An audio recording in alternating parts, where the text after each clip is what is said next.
लागलेत, घाण पाणी यायला लागले, तरी कुणी लक्ष द्यायना काय होणार. आणि ह्या एरियामध्ये कुणी ढुंकूनही पाहत नाही. गांधीनगर दूषित झाले असं बोल. गटर भरलं ना, गटरातल्या सगळ्या आळ्या घरामध्ये येतात. कोणच सॉल्व करत नाही, फक्त इलेक्शनच्या दिवशी येतात. कश म्हणजे कुठलीच आम्हाला सोय नाही इथं. मस्त नगरपालिका जवळ आहे आमच्या इथं. उकळून पितो तर मजबुरी आहे, आता काय करणार ना. अहो काय बोलायचं, पाणी येत नाही येळावर. गटरीत पाणी आहे, येतोय पण पाणी सगळं घरात शिरतोय.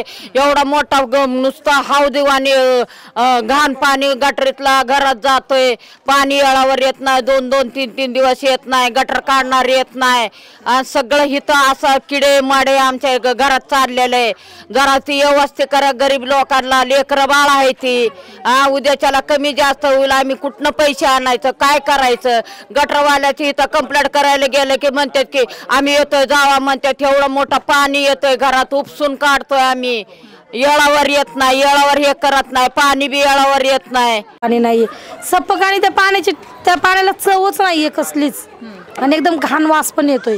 त्याच्यामुळे आम्ही जारचं पाणी मुलांना आणतो आणि हे घरामध्ये स्वयंपाकाला यूज करतो. फक्त मुलांना जारचं पाणी आणतो. गढूळ पाणी येतंय आणि पाण्याचा वास पण येतोय, अशा समस्या आहे इथे, काय सांगाल? खूप वर्षापासून चालू आहे मॅडम हे पाण्याची समस्या इथं गांधीनगरमध्ये. कोणच सॉल्व करत नाही, फक्त इलेक्शनच्या दिवशी येतात. मी स्वतः PCMCमध्ये जॉबला आहे, पण तरी पण पाण्याची खूप समस्या चालू आहे इथं. लहान लेकरं आजारी पडतात ते पाण्यामुळं, म्हणजे नाही का एकदम गांधीनगरच दूषित झाले असं बोला. गटरवाले येत नाहीत, झाडूवाले येत नाहीत, कोण नाही. म्हणजे एकदम किड्यावानी जिंदगी आहे नाही का इथं, असं झालंय. आता बघा ना तुम्हीच, लहान लेकरं बघा केवढूशे आहेत, काहीच नाही, म्हणजे काहीच नाही.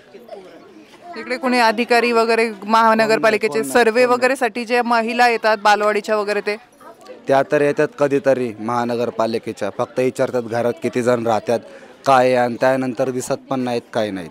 काय सांगाल, पाण्याबरोबर अजून कोणकोणत्या समस्या आहेत तुम्हाला इथे? आमच्या तिकडे कधी लाईट पण नसती, पाणी पण नसतंय. गटर भरलं ना, गटरातल्या सगळ्या आळ्या घरामध्ये येतात. कधी कधी आमच्या जेवणापर्यंत पण शेपटाच्या आळ्या येतात. छोटे छोटे घर आहेत तर कुणाला जागा नाही जास्त, एवढल्या घरात येतात. आणि आता हे मुलं खेळतात ना, सगळे गटरात पाण्यात खेळतात, बिमार पडतात, आजार येतोय. म्हणून ह्याची काहीतरी सोय करा. तक्रारी वगैरे केले का तुम्ही महानगरपालिकेकडे वगैरे? महानगरपालिकेला काय सांगावं, महानगरपालिकेमध्ये गेलं की तिथं म्हणते आता येणार आहे तर कुणी येतच नाही ना, जात नाही ना, काय नाही. सगळे घाण तिथं घरात किडे चालले तर आमच्या इथं. मग येऊ नाही का त्यानं साफसफाई करायला यावं त्यांना. रोज पाणी, आणि रोज पाणी डेली सोडायला पाहिजे. ही सोडित येतात, निमेराच्याला सोडित येतं. निमेराच्याला काय आम्ही काय उठून बसावं का, आम्हाला कामात जावं काय, तसं ती बघतच बसावं पाणी कवा येतंय कवा नाही. ती बघा म्हणावं, तेवढं ती लक्ष करा म्हणावं नगरपालिकेला. कश म्हणजे कुठलीच आम्हाला सोय नाही इथं. मस्त नगरपालिका जवळ आहे आमच्या इथं, पण कुठलीच आम्हाला सुविधा नाही त्यांची. सांगा, आम्ही कंप्लेंट द्यायला गेलो सकाळी गट्टीसाठी, चला हो पाठवला माणूस, विषय तिथे संपला. आता किती वेळेस आम्ही जायचं त्यांच्याकडे. महानगरपालिका इथेच आहे, इथे महानगरपालिकेचे अधिकारी असो किंवा मग जे लोकप्रतिनिधी वगैरे येतात तुमच्याकडे मतदान मागायला, त्यांच्यापर्यंत तुम्ही गेले का की हे जो काही प्रॉब्लेम आहे, अस्वच्छता गेलेले, मोर्चा काढलेले आहेत आम्ही. हो, मग त्याच्यावर काही प्रतिसाद? फक्त थोडं आश्वासन देतात, हो करून घेतो, झालं विषय. नंतर तिथंच पाणी जर आलं ना, तुम्ही सकाळचं मॅडम बघितलं ना, अक्षरशः तुम्ही म्हणता का राहतात तुम्ही इथं, एवढी घाण येते. एवढं पाणी वर येतं घाण, चेंबरचे पाणी. आणि पिण्याच्या पाण्याची लाईन आणि ती एक लाईन, बाथरूमची लाईन एकच झालेली, त्याच्यामुळे एवढं घाण पाणी. इथून पुढं मतदान जर होईल ना, तर नगरसेवक एकतानी तर ते नाही का दगडाने मार खाते नगरसेवक आले तर. स्वतः मी बोलतो, साहिल ब्रिजेश वंजाळे. हा मॅडम, हक्काने नाही का, कारण की इथं भरपूर पुढारी आहेत.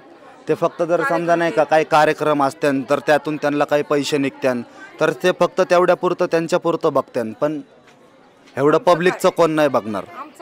बघणारे कमीच नाहीत, म्हणजे इथं बघणारे भरपूर आहेत, फक्त त्यांना त्यात पैसे भेटले पाहिजे.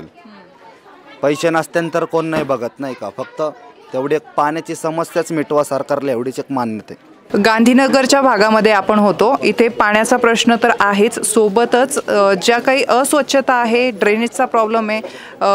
तसं जर कधी पाहिलं तर या एरियामध्ये महानगरपालिका इथे समोरच आहे आणि ह्या एरियामध्ये कुणी ढुंकूनही पाहत नाही. सोबतच जे लोकप्रतिनिधी आहेत ते लोकप्रतिनिधीसुद्धा फक्त मतदानापुरतेच इथे येतात असं हे लोक म्हणत आहेत. इथे आल्यानंतर फक्त पाण्याचा प्रश्न आहे, पाण्याची समस्या आहे हे ऐकून आम्ही इथपर्यंत आलो होतो, पण इथे आल्यानंतर ह्या लोकांकडून अख्ख्या समस्यांचा पाढाच आपण ऐकून घेतलेला आहे. यासह आपण इथेच थांबतोय. पाहत राहा PC न्यूज मराठी.